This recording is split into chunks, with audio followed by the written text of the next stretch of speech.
Hello everyone, स्वागत है आपका होम साइंस वर्ल्ड में। आज की क्लास में हम लोग पढ़ने वाले हैं फिजियोलॉजी, और फिजियोलॉजी में हम देखेंगे मानव शरीर की संरचना वाले यूनिट, जिसमें हम लोग कोशिका के बारे में जानेंगे, उसकी संरचना किस तरीके से होती है, उसका संगठन हम देखेंगे, जीव द्रव्य के बारे में जानेंगे। तो आज की क्लास में हम लोग यहाँ तक देखेंगे, ठीक है। अब ये जो टॉपिक है फिजियोलॉजी का, ये दोनों ही एग्जाम टीजीटी पीजीटी दोनों एग्जाम के लिए महत्वपूर्ण है। यदि क्वेश्चन जो होते हैं वो पीजीटी में ज़्यादा पूछे जाते हैं फिजियोलॉजी से, हमने कल भी सिलेबस को डिस्कस किया था, तो वहाँ पर हमने देखा था कि टीजीटी में भी आपका ये पूछा गया है, मानव शरीर की संरचना वहाँ पर भी है। तो क्वेश्चन टीजीटी में भी पूछे जाते हैं। यदि आप प्रीवियस ईयर के क्वेश्चन पेपर देखेंगे तो आपको मिल जाएंगे क्वेश्चन टीजीटी में भी, और पीजीटी में तो पूछा ही जाता है फिजियोलॉजी, काफ़ी ज़्यादा वहाँ पर क्वेश्चन बनते हैं। तो ये जो क्लास है दोनों के लिए ही महत्वपूर्ण है। जितने भी स्टूडेंट्स टीजीटी की तैयारी कर रहे हैं, एग्जाम देने वाले हैं,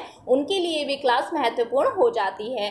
तो आप सभी लोग इस क्लास को देखिएगा, और चैनल को भी प्लीज़ आप लोग सब्सक्राइब कर दिया करें, शेयर कर दिया करें। आगे बढ़ते हैं। पहले हम जानेंगे कोशिका के बारे में, ठीक है। ये जो सेल होती है, सेल क्या है? सेल जो होती है सबसे छोटी इकाई होती है, ठीक है। सबसे छोटी इकाई, यदि कभी पूछ लिया जाए सबसे सूक्ष्मतम इकाई या सबसे छोटी यूनिट कौन सी होती है, सेल होती है। बहुत सारी सेल जब मिल जाती हैं, इन्हीं से टिश्यू का निर्माण होता है। टिश्यू यानी उत्तकों का निर्माण होता है, और ये जो उत्तक होते हैं, इन्हीं उत्तकों से यानी टिश्यू से ऑर्गन का निर्माण होता है। जितने भी अंग हैं, जैसे कि लीवर हो गया, ठीक है, हार्ट हो गया, लंग्स हो गया, इनका निर्माण किससे हो रहा है? उत्तकों से मिलकर होता है। बहुत सारे उत्तक मिलकर ऑर्गन का निर्माण करते हैं, और ऑर्गन मिलकर एक सिस्टम का निर्माण करते हैं। सिस्टम जैसे कि डाइजेस्टिव सिस्टम, नर्वस सिस्टम, ये क्या है? सिस्टम ही तो है। और इनका निर्माण किससे हो रहा है? ऑर्गन से हो रहा है। अब ये जो सिस्टम है, इनसे ही किसका निर्माण होता है? एक बॉडी का निर्माण होता है, ठीक है। इस तरीके से ये होता है। जैसे कि एक घर का हमें निर्माण करवाना है, घर को हमें बनवाना है, तो उसके लिए जो सबसे छोटी यूनिट होगी वो क्या होगी? ईंटें होंगी। एक ईंट या बहुत सारी एक ईंट जो होगी वो क्या है? सबसे छोटी यूनिट है। अब जब बहुत सारी ईंटें मिल जाएंगी, उनसे एक दीवार का निर्माण होगा, दीवार से कमरे वगैरह बनेंगे, कमरों से क्या बनेगा? एक घर बनकर तैयार हो जाता है। उसी तरीके से सेल से टिश्यू का निर्माण होता है, टिश्यू से ऑर्गन का निर्माण होता है, और बहुत सारे ऑर्गन से सिस्टम का निर्माण होता है, और सिस्टम से एक बॉडी का निर्माण होता है।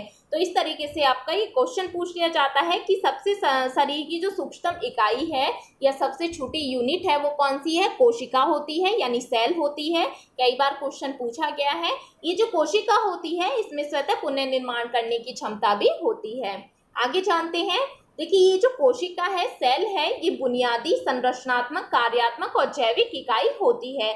यानी संरचनात्मक होती है। ये कैसे होती है? जब बहुत सारी सेल मिल जाती हैं तो वो क्या है? एक स्ट्रक्चर का निर्माण करती हैं। फंक्शनल होती है, क्योंकि जैसे आपका लीवर है, लंग्स है, हार्ट है, ये कोई ना कोई फंक्शन करते हैं, कोई ना कोई कार्य करते हैं, और इनका निर्माण किससे हो रहा है? टिश्यू से हो रहा है। टिश्यू का निर्माण किससे हो रहा है? सेल से हो रहा है।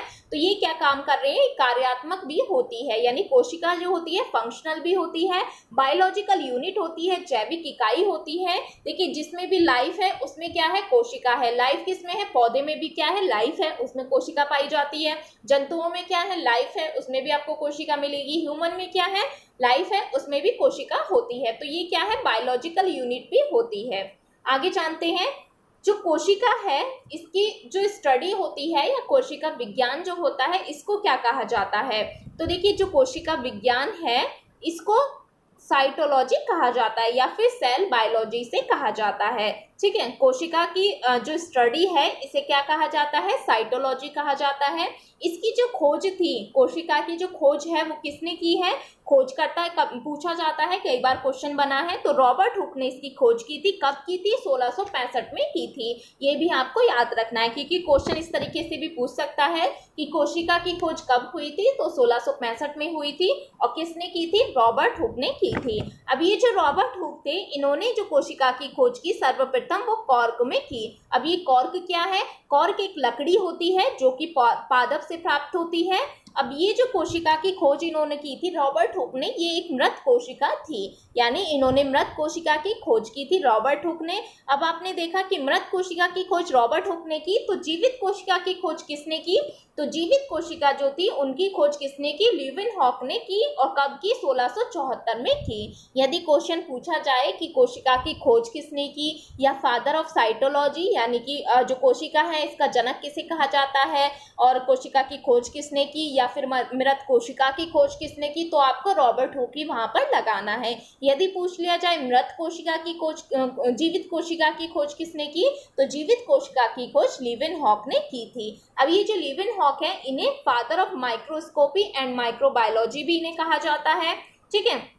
और ये जो जीवाणु होते हैं या बैक्टीरिया होते हैं और शुक्राणु, इनके खोजकर्ता भी कौन है? लीeuwenhoek ही हैं, ठीक है। फादर ऑफ साइटोलॉजी कौन हो गए? रॉबर्ट हुक हो गए, क्योंकि इन्होंने सर्वप्रथम कोशिका की खोज की थी। वो जो कोशिका थी कैसी थी? वो मृत कोशिका थी, ठीक है। कई बार क्वेश्चन यहाँ से पूछा जा चुका है।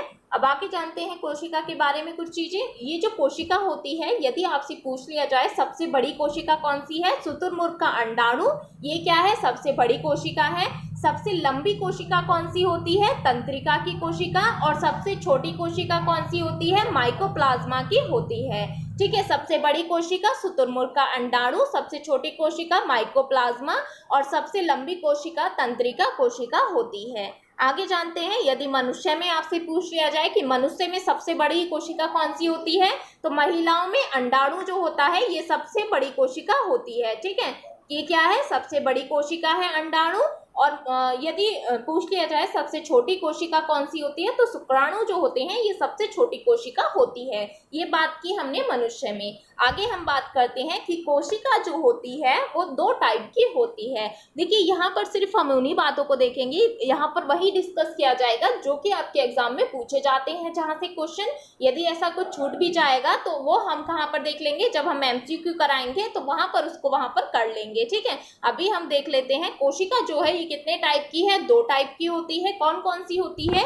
प्रोकैरियोटिक कोशिकाएं और यूकेरियोटिक कोशिकाएं, दो टाइप की आपकी कोशिका होती हैं। इनके बारे में जान लेते हैं, इनमें अंतर क्या है। तो देखिए जो प्रोकैरियोटिक कोशिकाएं होती हैं इनमें केंद्रक नहीं होता है, ठीक है। ये आपको याद रखना है, क्वेश्चन पूछे जाने की संभावना है कि जो प्रोकैरियोटिक कोशिकाएं होती हैं इनमें केंद्रक नहीं होता है, लेकिन जो यूकेरियोटिक कोशिकाएं होती हैं इनमें केंद्रक पाया जाता है।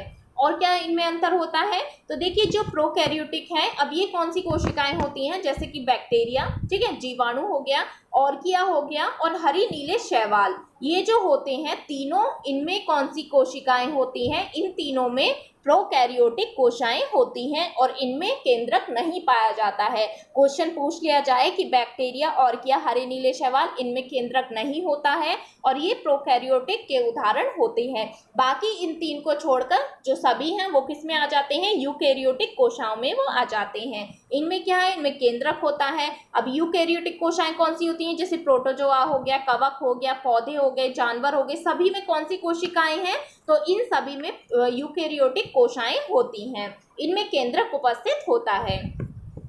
तो ये इसकी संरचना है, इसको हम अभी देखेंगे। तो कोशिका भित्ति पहले हम जान लेते हैं, सेल वॉल क्या होती है। क्वेश्चन यहाँ से भी कई बार पूछा गया है। देखिए ये जो सेल वॉल होती है, कोशिका भित्ति होती है, ये केवल पादप कोशिकाओं में पाई जाती है, ठीक है। जंतु कोशिकाओं जो होती हैं उनमें कोशिका भित्ति नहीं होती है। यहाँ पर आप देखेंगे ये जो बाहरी लेयर है, ठीक है, सबसे बाहरी लेयर जो है ये कौन सी है? कोशिका भित्ति यानी सेल वॉल होती है और ये सिर्फ पादप कोशिकाओं में पाई जाती है, जंतु कोशिकाओं में ये नहीं होती है। कई बार क्वेश्चन पूछा जा चुका है और इसके कुछ उदाहरण देख लेते हैं। जैसे प्लांट में सेलुलोज के रूप में होती है, बैक्टीरिया में पैक्टिन और फंगस में काइटिन के रूप में ये होती है सेल वॉल। आगे बात करते हैं प्लाज्मा झिल्ली की यानी प्लाज्मा मेम्ब्रेन। अब ये क्या होती है? जो दूसरी लेयर की हम बात करेंगे, जैसे ये जो होती है पादप, कवक और बैक्टीरिया की दूसरी सतह होती है। दूसरी सतह इसे क्यों कहा गया है? क्योंकि जो जंतु कोशिकाएं हैं उनमें तो सबसे बाहरी परत ये होगी, लेकिन पादपों में जब हमने बात की थी तो सेल वॉल जो थी ये सबसे बाहरी परत थी। आप यहाँ पर इसको समझिए कि ये कोशिका है, ये कोशिका है, ठीक है। अब ये क्या है, सबसे बाहरी परत जो होगी ये कौन सी होगी, ये कोशिका भित्ति होती है पादप कोशिकाओं में, ठीक है, क्योंकि जंतु कोशिकाओं में कोशिका भित्ति नहीं पाई जाती है। अब ये जो दूसरी जो लेयर है ये क्या कहलाएगी, ये प्लाज्मा मेम्ब्रेन या प्लाज्मा झिल्ली कहलाती है, जो कि जंतु कोशिकाओं में होती है और ये इनकी सबसे बाहरी परत होती है, क्योंकि उनमें ये वाली जो होती है कोशिका भित्ति ये जंतु कोशिकाओं में नहीं होती है, तो ये सबसे बाहरी परत जंतु कोशिकाओं की कहलाती है। वहीं दूसरी ओर जो पादप हैं, कवक हैं, बैक्टीरिया हैं, उनकी कौन सी परत हो गई, ये दूसरी परत हो जाती है या दूसरी सतह इनकी हो जाती है, जिसे प्लाज्मा मेम्ब्रेन या प्लाज्मा झिल्ली कहा जाता है, ठीक है। ये जो होती है प्लाज्मा मेम्ब्रेन ये फॉस्फोलिपिड की बनी होती है और ये कैसी होती है, चयनात्मक पारगम्य शैली होती है। आगे बात करते हैं कोशिका द्रव्य की, जिसे साइटोप्लाज्मा कहा जाता है। कोशिका द्रव्य क्या होता है, जीव द्रव्य का वह भाग जो कोशिका झिल्ली के केंद्र में बीच में स्थित होता है। यह बहुत गाढ़ा सा पारभासी चिपचिपा पदार्थीय होता है, ठीक है। कोशिका द्रव्य कैसा होता है, चिपचिपा पारभासी पदार्थीय होता है। आगे बात करते हैं केंद्रक की। केंद्रक क्या है, ये सबसे बड़ा कोशिकांग कहलाता है। यदि कोशिका की बात की जाए तो जो केंद्रक है, कभी क्वेश्चन पूछ लिया जाए कि कोशिका में जो सबसे बड़ा कोशिकांग होता है वो कौन सा होता है, वो केंद्रक होता है, ठीक है। केंद्रक जो होता है, कोशिका द्रव्य के बीच में एक बड़ी गोल एवं गाढ़ी संरचना पाई जाती है जिसे केंद्रक कहते हैं। अभी जब हमने बात की थी जो प्रोकैरियोटिक कोशिकाएं होती हैं उनमें केंद्रक नहीं पाया जाता, कौन कौन सी थी, वो बैक्टीरिया था और क्या था, और हरे नीले शैवाल थे जिनमें केंद्रक नहीं होता है, ठीक है। ये कैसे होते हैं, बीच में एक बड़ी गोल गाढ़ी संरचना पाई जाती है जिसे केंद्रक कहते हैं, इस टाइप की होती है। ये क्या है आपकी, ये कोशिका हो गई और बीच में यहाँ पर केंद्रक होती है गोल आकार की, ये क्या होता है आपका न्यूक्लियस यानी केंद्रक होता है। जीव द्रव्य कोशिका के अंदर उपस्थित अर्धतरल एवं दानेदार संजीव पदार्थ है। मनुष्य की त्वचा की बाहरी परत और आंखों के लेंस की कोशिका, इनमें केंद्रक नहीं होता है। कभी क्वेश्चन पूछ लिया जाए, शायद आया भी था ये आपकी पीजीटी में, कि केंद्रक किसमें नहीं होता है, तो त्वचा की बाहरी परत, ठीक है, और आंख के लेंस की कोशिका, इनमें केंद्रक उपस्थित नहीं होता है। आगे बात करते हैं जीव द्रव्य की। जीव द्रव्य की यदि बात की जाए, जीव द्रव्य क्या है, तो ये आपका यूनिट में भी लिखा हुआ है जीव द्रव्य, कि जीव द्रव्य के बारे में ये आपका होता है प्रोटोप्लाज्म जो होता है जीव द्रव्य, ये कोशिका के अंदर उपस्थित अर्धतरल एवं दानेदार संजीव पदार्थ होता है। इस टाइप से, जैसे कि आपकी कोशिका है, ठीक है, ये आपका न्यूक्लियस यानी केंद्रक हो गया और यहाँ पर इस तरीके से ये रहते हैं, ठीक है, यहाँ पर बन नहीं पा रहा है, तो ये क्या है, जीव द्रव्य होते हैं, ठीक है, जीव द्रव्य होते हैं। और इसकी खोज किसने की थी, क्योंकि जीव द्रव्य आपके उसमें भी पूछा गया है, सिलेबस में सीधा सीधा दिया हुआ है जीव द्रव्य के बारे में, तो पूछ सकता है कि इसकी खोज किसने की, तो डुज़ार्डिन ने इसकी खोज की थी। और इसका नाम किसने रखा था, तो इसका नाम जो था पुरकिंजे ने इसका नाम रखा था। कोई सा भी आपसे पूछा जा सकता है, दोनों ही नाम आप याद रखिएगा, खोजकर्ता भी और नामकर्ता भी। जीव द्रव्य जो है, जीवों में होने वाली समस्त जैविक क्रियाएं जीव द्रव्य में ही संपन्न होती हैं। जितनी भी जैविक क्रियाएं होती हैं जीवों में, वो किसके द्वारा संपन्न होती हैं, जीव द्रव्य के द्वारा ही संपन्न होती हैं। इसलिए जीव द्रव्य को जीवन का भौतिक आधार भी कहा जाता है। जीवन का भौतिक आधार यदि पूछ लिया जाए किसे कहा जाता है, तो जीव द्रव्य को ही कहा जाता है। आगे बात करते हैं राइबोसोम्स की, ठीक है।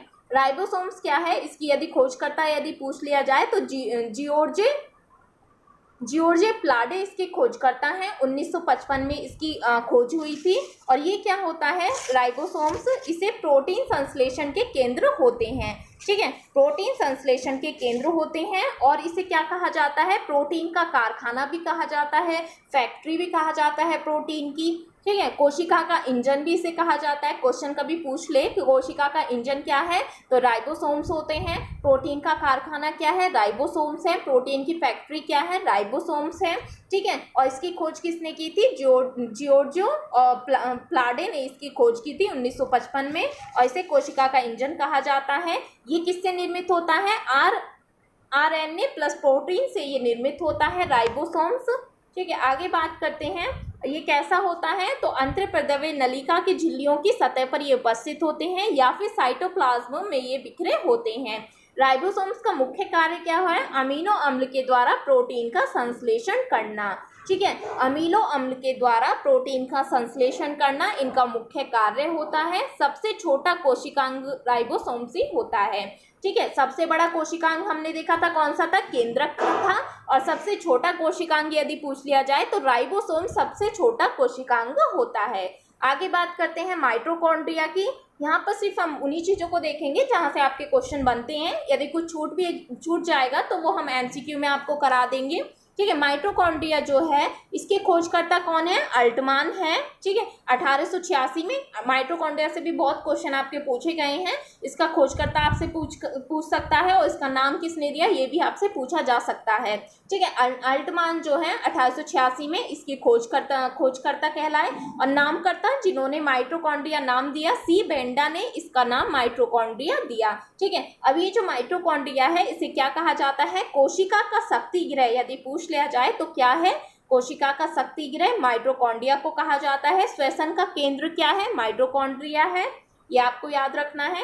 ये देखिए इसकी पिक्चर है, ये माइटोकॉन्ड्रिया है, इसमें राइबोसोम्स भी होते हैं। ठीक है, डीएनए भी होता है इसमें। ये तो इसकी मेम्ब्रेन हो गई। ठीक है, ये सभी इसमें होते हैं।